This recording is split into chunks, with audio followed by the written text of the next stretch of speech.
let me try that again. This is a little device. This is a little stream machine invented by Eric Grimson, who's been teaching this course at MIT. Right, and the image is, here's a stream of stuff, like a whole bunch of the integers.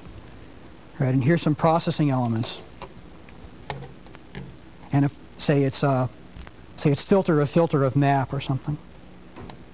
And if I really tried to implement that with streams as lists, what I'd say is, well, I've got this sort of list of things, and now I do the first filter, so I sort of do all this processing.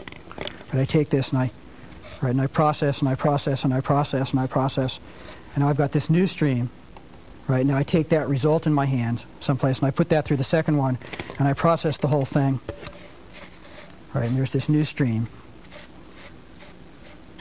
Right, and then I take the result and I put it all the way through this one the same way. That's what would happen to these stream programs if streams were just lists. But in fact, streams aren't lists, they're streams, and the image you should have is something a little bit more like this. I've got these gadgets connected up, right, by this data that's flowing out of them. So, and here's my original source of the streams. It might be starting to generate the integers, and now what happens if I want a result? I sort of tug on the end here, and this element says, gee, I need some more data.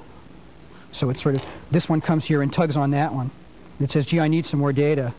And this one tugs on this thing, which might be a filter, and says, gee, I need some more data. And only as much of this thing at the end here gets generated as I tugged, and only as much of this stuff goes through the processing units as I'm pulling on the end in need.